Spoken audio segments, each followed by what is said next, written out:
ಅದರ ಫಲಿತವಾಗಿ 1% ದಯವಿಟ್ಟು ಮಾತಾಡಿ. ಸರ್ಕಾರಿ ಉದ್ಯೋಗಗಳಲ್ಲಿ 1% ವರ್ಟಿಕಲ್ ಹಾರಿಜಾಂಟಲ್ ರಿಸರ್ವೇಶನ್ ಸಿಗ್ತದೆ. ಹಾರಿಜಾಂಟಲ್ ಅಂದರೆ ಪ್ರತಿಯೊಂದು ಕ್ಯಾಟಗರಿಯಲ್ಲಿ 1%, ಜನರಲ್ಲಿ 1%, SC-ಯಲ್ಲಿ 1%, ST-ಯಲ್ಲಿ 1%, ಆ ರೀತಿಯಾಗಿ OBC-ಯಲ್ಲಿ 1% ರಿಸರ್ವೇಶನ್ ಸಿಗ್ತದೆ. ಆದರೆ 2 ವರ್ಷ ಆದ್ರೂ ಈಗಲೂ 10 ಜನರಿಗೆ ಕೆಲಸ ಸಿಗಲಿಲ್ಲ. ಅದು ಯಾಕೆ ಅಂದರೆ ಎಷ್ಟೋ ಜನ ನಮ್ಮವರು ಎಜುಕೇಷನ್ನು ಎಲ್ಲ ಬಿಟ್ಟು 4, 5, 6 ವರ್ಷ ಆಗುತ್ತೆ, ಭಿಕ್ಷೆ ಬಿಡ್ತಿದ್ದಾರೆ ಅಥವಾ ಸೆಕ್ಸ್ ಕೆಲಸ ಮಾಡ್ತಿದ್ದಾರೆ. ಈಗ ಸಡನ್ ಆಗಿ ಅವ್ರಿಗೆ ಒಂದು ಕಾಂಪಿಟೇಟಿವ್ ಎಕ್ಸಾಮಲ್ಲಿ ಪಾಸ್ ಆಗ್ಲಿಕ್ಕೆ ಆಗಲ್ಲ. ಅದಕ್ಕೆ ಟ್ರೈನಿಂಗ್, ತರಬೇತಿ ಬೇಕಾಗುತ್ತೆ, ಕೋಚಿಂಗ್ ಬೇಕಾಗುತ್ತೆ. ಆಲ್ರೆಡಿ ನಮ್ಮ ಸರ್ಕಾರದವರು SC ಇರ್ಬೋದು, ST ಇರ್ಬೋದು, ಬೇರೆ ಬೇರೆ ಸಮುದಾಯಗಳು ಕೊಡ್ತಿದ್ದಾರೆ. ಆದರೆ ಈ ಸಮುದಾಯ ಕೊಟ್ಟಿಲ್ಲ. ನಾವು ಅದನ್ನು ಡಿಮ್ಯಾಂಡ್ ಮಾಡ್ತಿದ್ವಿ. ಅದಕ್ಕಾಗಿ ಇವತ್ತು ಏನಾಯ್ತಂದರೆ 15 ಜನ ಏನು ಅದನ್ನು ಅಪ್ಲೈ ಮಾಡ್ತಾರೆ ಪೊಲೀಸ್ ಜಾಬ್ಗಳಿಗೆ. 64 ಪೋಸ್ಟ್ ಏನೋ ಇತ್ತು, 15 ಜನ ಮಾತ್ರ ಅಪ್ಲೈ ಮಾಡ್ತಾರೆ. 9 ಜನ ಅದರಲ್ಲಿ ರಿಟರ್ನ್ ಟೆಸ್ಟ್ ಪಾಸ್ ಆಗಿದ್ದಾರೆ. ಆದರೆ ಎಲ್ಲರೂ ರನ್ನಿಂಗು ಅಥವಾ ಹೈ ಜಂಪು, ಲಾಂಗ್ ಜಂಪ್ನಲ್ಲಿ ಫೇಲ್ ಆಗಿದ್ದಾರೆ, ಆಲ್ಮೋಸ್ಟ್ ಎವ್ರಿಬಡಿ. ಇದು ಏನು ತೋರಿಸುತ್ತೆ ಅಂದರೆ ಸರ್ಕಾರದವರು 1% ಕೊಟ್ಟಿದ್ದಾರೆ, ಆದರೆ ನಿಜವಾಗಿ ಜನಕ್ಕೆ ಸಿಗಬೇಕಾದ್ರೆ ಏನು ಮಾಡಬೇಕಾದ್ರೆ ಮಾಡಿಲ್ಲ. ಅದಕ್ಕಾಗಿ ಫೇಲ್ ಆಗಿದ್ದಾರೆ.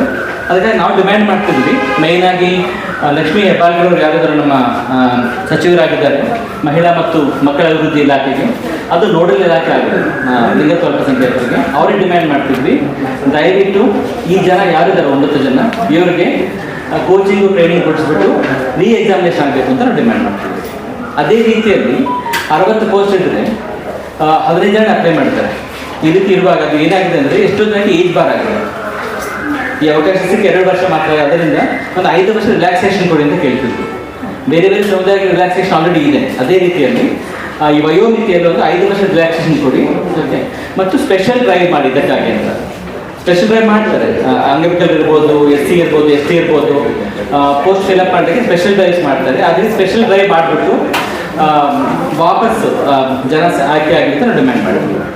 ಅದು ಮಾಡಿದ್ರೆ ಮಾತ್ರ ನಾವು ನಂಬೋದು ಸರ್ಕಾರಕ್ಕೆ ನಿಜವಾಗಿ ಈ ಸಮುದಾಯದ ಕಾಳಜಿ ಇದೆ, ಈ ಸಮುದಾಯ ಅಭಿವೃದ್ಧಿಗೊಳ್ಳಬೇಕು ಅಂತ ನಂಬ್ತಿದ್ದಾರೆ ಅಂತ. ಇಲ್ಲಾಂದರೆ ಏನಾಗಿರ್ತದೆ, ಲಿಪ್ ಸರ್ವಿಸ್ ಆಗುತ್ತೆ. ನೀವು ಕೊಟ್ಟಿದ್ರೆ 1% ರಿಸರ್ವೇಷನ್, ಅದು ನಮಗೆ ಸಿಗ್ತಿಲ್ಲ. ಸಿಗೋ ಥರ ಮಾಡೋ ಜವಾಬ್ದಾರಿ ಸರ್ಕಾರಕ್ಕೆ ಅಂತ ನಾನು ಇದರ ಎಂಡಲ್ಲಿ ಅವ್ರ ಓಕೆ, ಅವ್ರಿಗೆ ಹೆಂಗಸನ್ನು ತೋರಿಸ್ಕೊಂತಾರೆ, ಆದರೆ ಸರ್ಜರಿ ಮಾಡ್ಕೊಳ್ಳೋದು. ನಾವೊಂದು ಸ್ಪೋರ್ಟ್ಸು ಅಥವಾ ಒಂದು ಪೊಲೀಸ್ ಕೆಲಸ, ಫಿಸಿಕಲ್ ಕೆಲಸ ಇರುವಾಗ ಇವರು ಮತ್ತು ಅವರಿಗೆ ವ್ಯತ್ಯಾಸ ಇದೆ. ಅದೇ ರೀತಿಯಲ್ಲಿ ಟ್ರಾನ್ಸ್ ಗಂಡಸರು ಅಂದರೆ ಲಿಂಗತ್ವ ಅಲ್ಪಸಂಖ್ಯಾತ ಗಂಡಸರು ಅಂತ ಇದ್ದರೆ ಅವ್ರು ಹುಟ್ಟಿದ್ದು ಹೆಂಗಸರ. ಅದರಲ್ಲಿ ಒಂದು ಸೆಕ್ಷನ್ ಅವರು ಸರ್ಜರಿ ಮಾಡಿಕೊಂಡು ಗಂಡಸರಾಗ್ತಾರೆ, ಇನ್ನೊಂದು ಸೆಕ್ಷನ್ ಸರ್ಜರಿ ಆಗೋದಿಲ್ಲ. ಅದರಿಂದ ಈ ಕ್ಯಾಟಗರೀಸ್ ಏನಿದ್ದಾವೆ ಇದನ್ನು ಮೇನ್ ಸಿಸ್ ಮೆನ್, ಸಿಸ್ ವಿಮೆನ್ ಕ್ಯಾಟಗರಿಗೆ ಆ್ಯಡ್ ಮಾಡಲಿಕ್ಕಾಗಲ್ಲ. ಅಲ್ಲಿ ಸಮಸ್ಯೆ ಇರೋದು ಅಂದರೆ ಈವನ್ ಈ ಥರ ಇದು ಮಾಡಿದ್ರೆ ರೂಲ್ಸ್ ಮಾಡಿದಾಗ ಅವರು ಸಮುದಾಯವನ್ನು ಅರ್ಥ ಮಾಡ್ಕೊಳ್ಳೋದೇ ಮಾಡಿದ್ದಾರೆ, ಸ್ವಲ್ಪನೂ ಸೆನ್ಸಿಟಿವಿಟಿ ಇಲ್ಲದೆ ಮಾಡಿದ್ದಾರೆ. ಓಕೆ, ಅವ್ರನ್ನ ನಾವು ಓಕೆ ಗಂಡಸು ಅಂತ ಕರೆದ್ರೆ ರಾಂಗ್ ಆಗುತ್ತೆ. ಅವ್ರು ಗಂಡಸಲ್ಲ, ಅವರು ಹುಟ್ಟಿದ್ದು ಗಂಡಾಗಿ ಓಕೆ ಹೆಂಗಸನ್ನು ತೋರಿಸ್ಕೊತಾರೆ. ಅವರು ತೃತೀಯ ಲಿಂಗ ಪುರುಷ ಅಂತ ಅವರೇ ಅಲ್ಲ, ಇವರನ್ನು ಆ ಥರ ಹೇಳಿದ್ದಾರೆ. ಅದು ಪುರುಷ ಅಲ್ಲ, ಪುರುಷ ಅಲ್ಲ ಅಂತ ಆಯ್ತು ಸರ್, ನೀವು ಹೇಳಿದ ಸತ್ತಾಯ ಹೇಗಿದೆ ಗೊತ್ತಾಯ್ತು, ನಿಮ್ಗೆ ಅರ್ಥ ಆಯ್ತು. ಆದ್ರೆ ಕಾನೂನು ಪ್ರಕಾರ ಹೋದ್ರೆ ಈಗ ಹೇಗೆ ನೋಡ್ತೀವಿ ಅಲ್ಲ, ವಿಶೇಷವಾಗಿ ಮಾಡ್ಬೇಕು. ನೀವು ಹೇಳೋದು ಈಗ ನಾವು ವಿಶೇಷ ಮಾಡೋದು.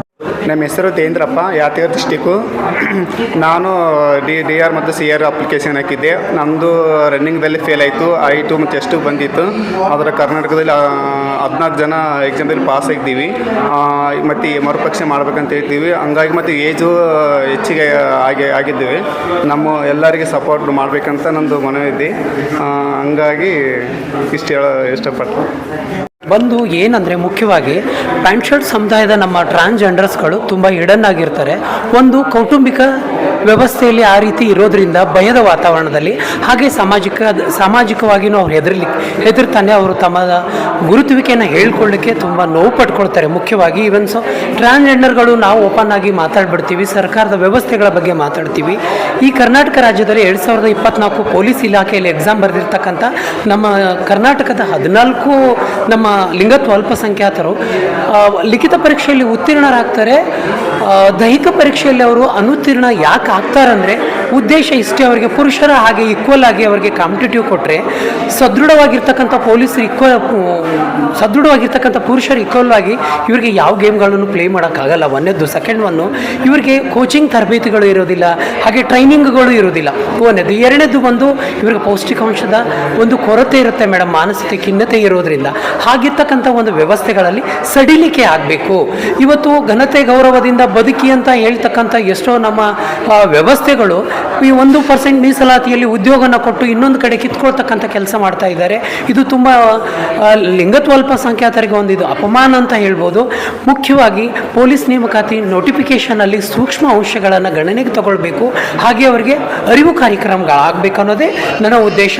ನನ್ನ ಹೆಸರು ವೈಶಾಲಿ, ಲಿಂಗತ್ವ ಲೈಂಗಿಕ ಬಹುತ್ವಕ್ಕಾಗಿ ಚಳುವಳಿ ಸಹ ಅಧ್ಯಕ್ಷರು. Thank you.